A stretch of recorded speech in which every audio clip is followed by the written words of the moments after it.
AR career point के YouTube channel पे आप सभी का एक बार फिर स्वागत है। आज हम लोग बहुत ही महत्वपूर्ण टॉपिक पे बात करें, आपके हिंदी का चैप्टर 2 20 के दांत।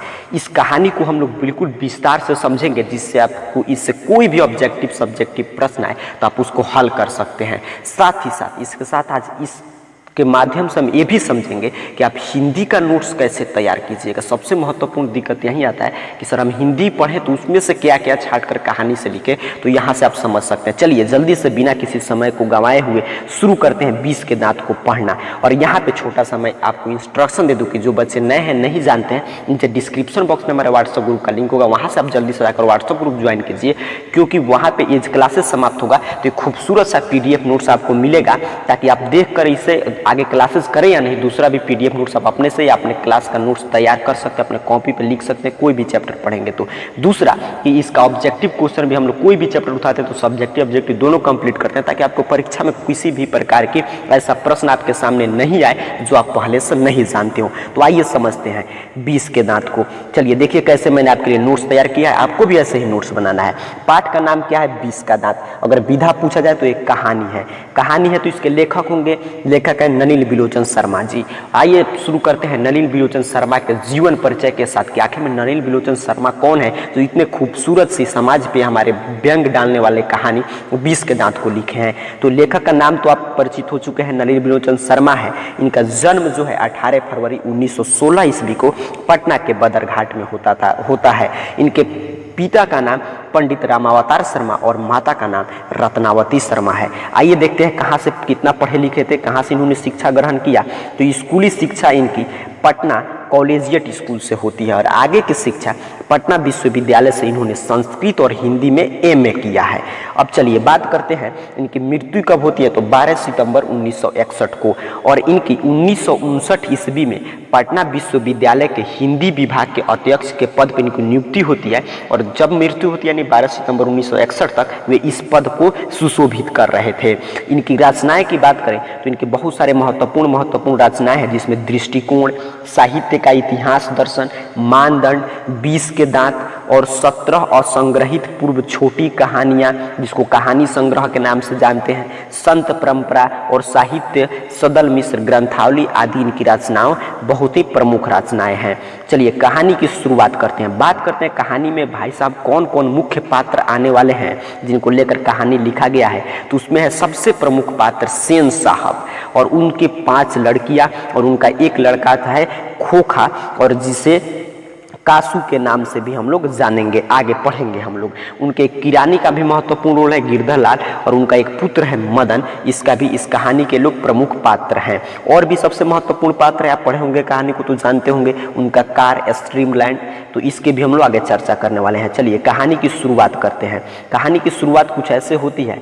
सेन साहब एक अमीर आदमी थे और उनकी 5 लड़कियां थी और एक लड़का था, और लड़का बड़ा ही प्यारा था, क्योंकि बुढ़ापे के समय सोचिए 5 लड़कियों के बाद हुआ था एक लड़का, तो बुढ़ापे के समय हुआ था। तो उनके नाउम्मीद जो उम्मीद छोड़ चुके थे कि मेरा बेटा होगा, उनके बुढ़ापे में पुत्र होता है जो उनकी आंखों का तारा है, बहुत ज्यादा उस अपने पुत्र से प्यार करते हैं। और लेकिन यहाँ पे लेखक हमारे समाज में छुपे हुए लिंग भेद को भी उजागर करते हैं। कहते हैं लड़कियां क्या है? कठपुतलियां हैं। यानी इसका अर्थ क्या है कि लड़कियों को हमारे समाज में जैसे सेन साहब भी कठपुतली की तरह देखते हैं, एक काठ की पुतलियां जिनको जैसे नचाओ जो बोलोगे वही करेंगे। तो जब लड़कियां उनको जब कठपुतली के समान नहीं समझते हैं तो जो बोलेंगे सेन साहब वही करेगी, तो लड़कियों से उनको कोई खतरा नहीं था। इसी में क्या होता है कि सेन साहब एक नई कार लाते हैं जिस कार की नाम है स्ट्रीमलैंड, जो काली चमकती हुई खूबसूरत कार थी। सेन साहब को उस गाड़ी पे बड़ा नाज था और उन्हें बोल दिया था कि इस पे एक धब्बा भी न लगना पाए। वो अपने नौकर क्लीनर और सोफर को सेन साहब ने सख्त हिदायत दी थी कि इस पे एक भी धब्बा देखना नहीं लगना पाए, इस पे किसी भी कारण से एकदम गाड़ी हमेशा जैसे अभी चमक रहा है नया में वैसे चमकते रहना चाहिए। लेकिन आप जानते हैं लड़कियों से तो कोई खतरा ना था ही नहीं, खतरा था किससे? खोखा से। अब कहानी की शुरुआत होती है यहाँ से, देखिएगा कहानी की पहली मोड़ आता है। एक दिन की बात है, मदन नामक बालक जो सेन साहब के फैक्ट्री में गिरधर लाल किरानी था उसी का पुत्र था, वो सेन साहब के गाड़ी को छू देता है। इसके अपराध में सेन साहब के ड्राइवर उसको बहुत डांट सुनाता है। साथ ही साथ सेन साहब को जब इस बात की पता चलता है तो सेन साहब भी क्या करते हैं कि मदन को बोलते हैं उसके पिता गिरधर लाल से, जो उनके कंपनी में किरानी था, कि तुम भी मदन को दंडित करो, तो देखो कैसे बिगड़ते जा रहा है। वहीं दूसरे तरफ देखिए लेखक कितना अच्छा मध्यम वर्ग के सोच पे और उसका अंतर्विरोध पे भी प्रकाश डालते हैं कि दूसरे तरफ देखिए क्या होता है कि वहीं पे जो सेन साहब का पुत्र है खोखा, वह उस गाड़ी को, चाहे उनके दोस्त भी आते हैं मिलने, उनके दोस्त के गाड़ी को भी खोल देता है, पंचर कर देता है, कुछ भी बिगाड़ देता है। तो सेन साहब क्या बोलते हैं कि देखो कितना अच्छा आगे खड़ा होकर इंजीनियर बनेगा, जानना चाहता है कि इसके अंदर आखिर में है क्या, इसे क्यों खोला है। और वहीं पर सिर्फ दूसरी तरफ उनके किरानी का पुत्र गिरधर लाल का पुत्र मदन सिर्फ गाड़ी को छू देता है, तो उसे वो दंडित करने के लिए बोलते हैं कि देखो कितना बिगड़ चुका है। तो इसके माध्यम से लेखक जो है हमारे मध्यम वर्ग में जो अंतर्विरोध है इसको भी स्पष्ट करते हैं। साथ ही साथ जो मनोवैज्ञानिक हमारी सोच गलत हो चुकी है उसको भी लेखक यहाँ पे उजागर करने का प्रयास करते हैं। कहानी में दूसरा मोड़ आता है। दूसरे दिन की शाम की बात है। खोखा अपने बगल वाली गली में खेलता हुआ नजर आता है अपने दोस्तों के साथ। मदन खेलता है और खोखा देख रहा है। मदन के दोस्तों के साथ खेलते हुए खोखा भी बच्चा, उसका भी मन ललक जाता है। वो भी सोचता है कि हम भी चल रहे हैं। खोखा क्या बात करता है कि चल रहे हैं मदन के साथ, हम भी खेलेंगे। लेकिन जैसे ही वो मदन के साथ खेलना चाहता है, बट वो जो खेलने का परमिशन मांग रहा है उसमें उसके शब्दों में अहंकार झलकता है। इसको देखते हुए मदन ने उसे मंजूरी नहीं दी और आप जानते हैं क्या होगा, तब लड़ाई शुरू हो जाता है खोखा और मदन में। इसमें मदन ने कासू को जमकर पिटाई की। कासू कौन है? वही खोखा का नाम है कासू। तो कासू को कसकर पिटाई की और उसकी 2 दांत तोड़ देता है। तो पिता अब जानता है कि पहले सिर्फ गाड़ी छू देता था मदन तो गिरधर लाल कस के पिटाई करता था, कोई थोड़ा सी गलती करता था गिरधर लाल कस कर पीटता था। अब तो बड़ा गलती किया, उसके मालिक सेन साहब के पुत्र का दांत तोड़ दिया। तो उसको एहसास था कि अब घर जाएंगे तो आज तो कसकर पिटाई हुई। इसके डर से, पीटने के डर से वह 8-9 बजे रात तक मदन घर नहीं आया।